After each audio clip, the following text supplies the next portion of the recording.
Sand. Sand as far as the eye can see. A single grain of sand. Not the desert or the dune, but the eye can see it more easily.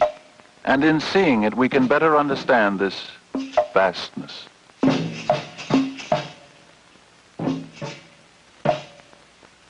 With this in mind, we tell our story.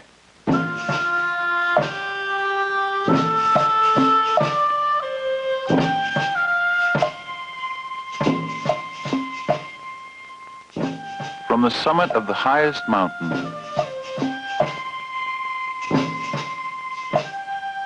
reign the gardener and Elihu.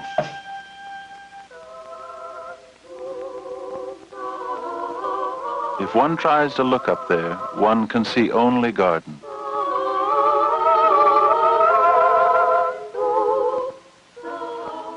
Each bloom is exquisite, each leaf of great perfection.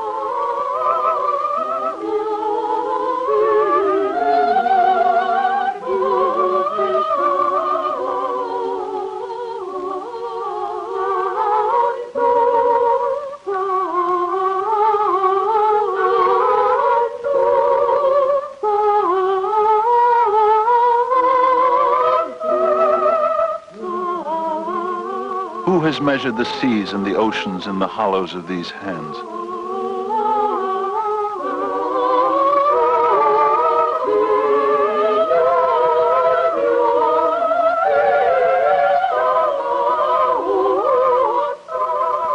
Who has weighed mountains with a balance and hills with a scale?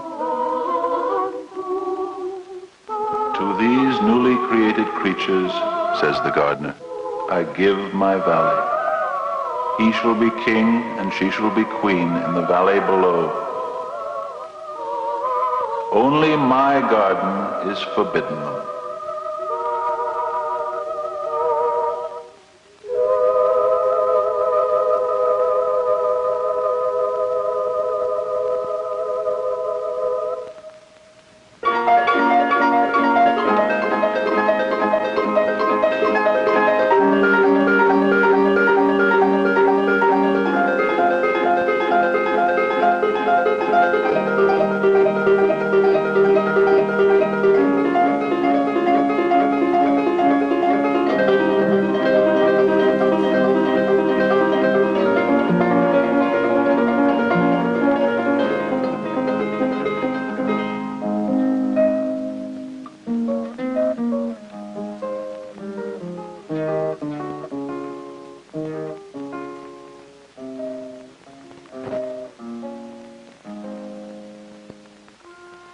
There reign the gardener and Elihu, above the circle of the earth so high that its inhabitants are like insects.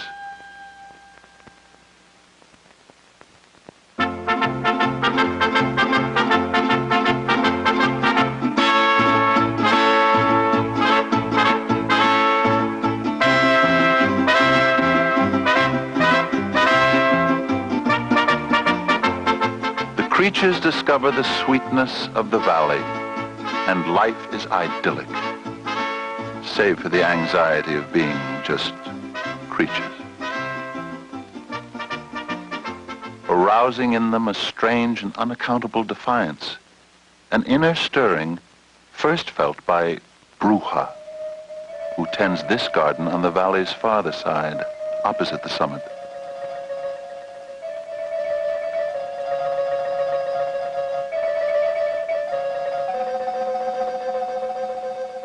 Once, this Bruja had helped the maidens tend the gardener's garden, but always with a gnawing doubt, a lust for power.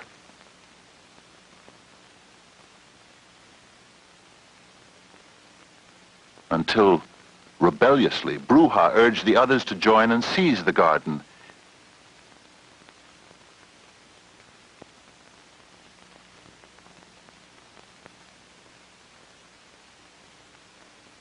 Reluctantly, the gardener had no choice but to drive her from the summit.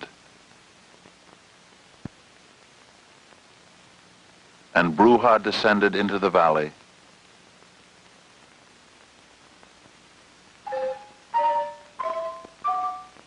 claiming a dying volcano as domain. And as the gardener's garden became naught but a memory, Bruja fashioned a garden of her own, of the stuff about. And in her sickness to be as the gardener, tried desperately to reshape her form and visage. But only half the face was sufficiently pliable to mock the gardener's eminence and sprout a growth of beard. So Bruja tends its garden, half-bearded gardener, half-maiden.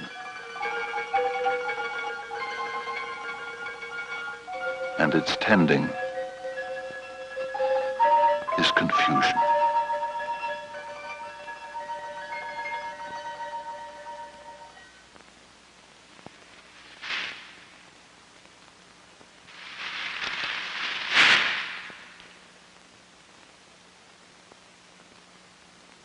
The mead is tastier in the garden above. Tempts Bruja.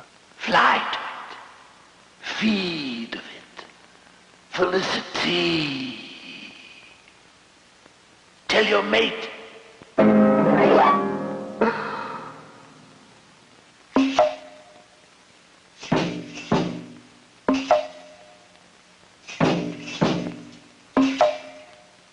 In its rebellion, Bruja goads these creatures to greater distrust of the gardener. The nectar's tastier in the garden above. Tempts Bruja. Fly to it. Feed of it. Power, felicity. Forcefully. Forcefully. Felicity.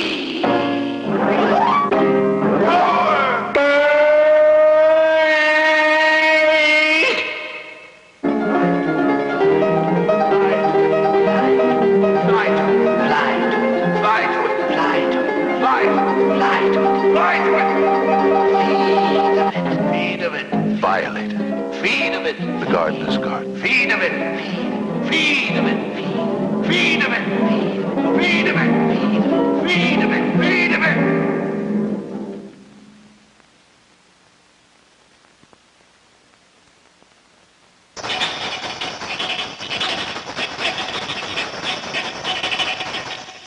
My creatures of the valley.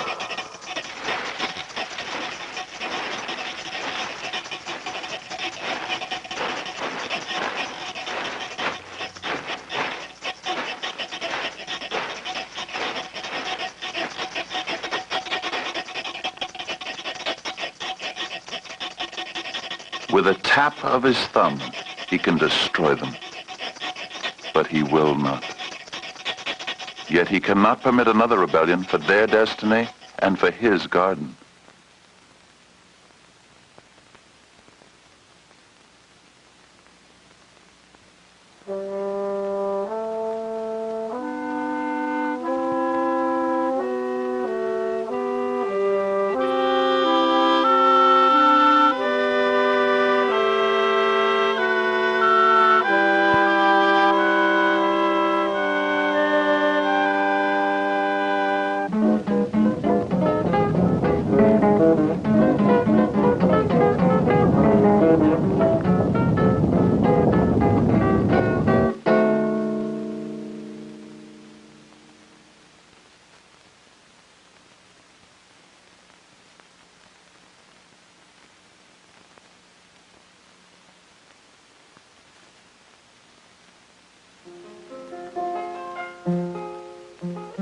Painfully, the queen lays a bed of eggs, and while she broods over them, the wingless king's condemned to daily toil.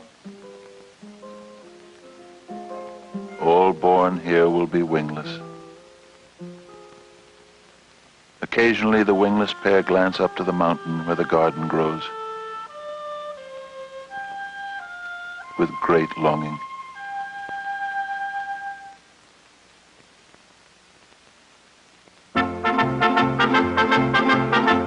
The tiny nest has grown into many colonies, built by generations of worker children. The old first queen is dead, her dull body dragged out of the hill by generations of her own offspring and left to rot. Days drag on, filled with digging more chambers and squeezing the juice from a laborious harvesting of seeds.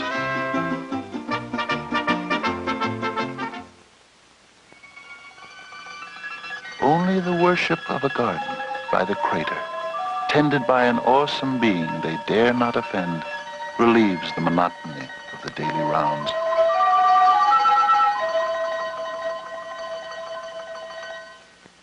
Yet the creatures are prospering, each new hill swelling their colonies.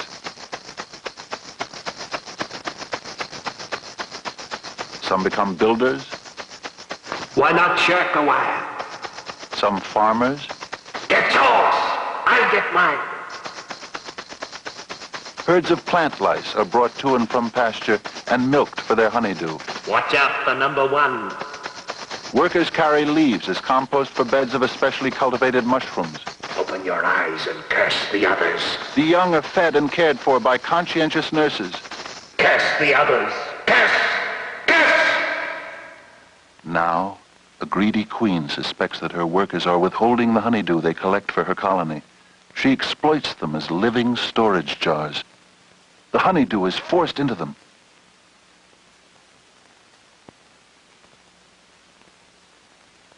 Until their bellies swell to the size of agates.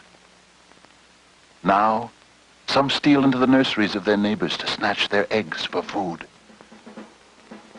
Now, some capture workers to toil for them in slavery. Now, suspicion becomes